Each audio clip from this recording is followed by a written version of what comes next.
নমস্কাৰ মই বিশ্বজিৎ চাংমাই প্ৰথমতে আপোনালোক আমাৰ ইউটিউব চেনেল বিআৰ এডুকেশ্যন অলৰাউণ্ডাৰলৈ স্বাগতম জনাইছোঁ। আজি আকৌ এটি নতুন ভিডিঅ' লৈ আপোনালোকৰ মাজত আহিছোঁ।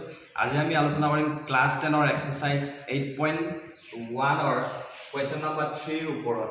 সো যেহেতু আমি কুৱেশ্যন নম্বৰ 1 and 2 আগৰ ভিডিঅ'বিলাকত আলোচনা কৰি গৈছোঁ, দুটা ভিডিঅ' বনোৱা হৈছে। ভিডিঅ'টাৰ লিংক ডেছক্ৰিপশ্যন দিয়া থাকিব। আৰু আজি আমি আলোচনা কৰিম কুৱেশ্যন নম্বৰ 3। কুৱেশ্যন নম্বৰ 3 টো দিয়া আছে if sin a is equal to 3/4 then find out the value of cos a and tan a. So আমি জানো যে sin a is equal to কি হয়, sin a is equal to হয় এতিয়া ইয়াত a বুলি দিছে নহয় কোণ, গতিকে কি হ'ব ইয়াত a কোণৰ বিপৰীত বাহু ডিভাইডেড বাই অতিভুজ, হয়নে? সো ইয়াত ভূমিৰ মানটো দিয়া নাই। ওকে, সো আমি প্ৰথমতে কি কৰিলো, এটা ত্ৰিভুজ অংকন কৰিলো। ত্ৰিভুজটো এ বি সি বুলি চিহ্নিত কৰিলো, এটা সমকোণী ত্ৰিভুজ আঁকিলো আমি। সো ইয়াত বি গুণটো সমকোণ। So sin a is equal to কি হয় যে a কোণৰ বিপৰীত বাহু, a কোণৰ বিপৰীত বাহু কি হ'ব, a কোণৰ বিপৰীত বাহু। ওকে, a কোণৰ বিপৰীত বাহু, a কোণৰ বিপৰীত বাহু কোনডাল ডাল বি সি, গতিকে বি সি মান কিমান হ'ব ইয়াত 3 সেন্টিমিটাৰ হ'ব। আৰু ডিভাইডেড বাই অতিভুজ, অতিভুজ কিমান হয়, কিমান হয় 4 সেন্টিমিটাৰ। ওকে, এতিয়া আমি কি উলিয়াই ল'ব লাগে, এ বিডাল উলিয়াই ল'ব লাগে। ওকে, এ চি স্কোৱাৰ পাইথাগোৰাছৰ সূত্ৰ ব্যৱহাৰ কৰিম আমি। A C square is equal to A B square plus B C square. A C square is equal to 4 square plus A B square is equal to আমি উলিয়াব লাগে plus B C square is equal to 3 square. Okay, 4 square কৰিলে 16, 3 square কৰিলে 9, এইটো লৈ আহিলোঁ minus 9 is equal to A B square. এটাকে A B square is equal to কিমান হ'ব, 16ৰ পৰা 9 গ'লে কিমান হ'ব, ওকে 7। এটাকে কি হ'ব, A B is equal to কিমান হ'ব √7।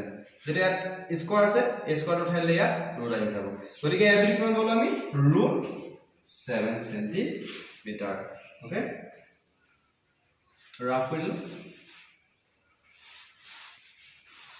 এতিয়া আমি বাকী ভেলুবোৰ ফাইণ্ড আউট কৰিম। এতিয়া আমি কি উলিয়াব লাগে, cos a, cos a, cos a ভেলুটো কি আছিলে, cos a ভেলুটো আছিলে সন্নিহিত বাহু ডিভাইডেড বাই অতিভুজ। এতিয়া ইয়াত a কোণৰ সন্নিহিত বাহু কি, এ বি। ওকে, এণ্ড অতিভুজ A C is equal to হ'ব A B is equal to √7 divided by A C is equal to 4 centimetre আহিব। সেন্টিমিটাৰ কাটি দিলো, গতিকে নিলিখিলো হয়। গতিকে cos a is equal to কিমান পালো আমি √7 ডিভাইডেড বাই 4 বুলি পালো।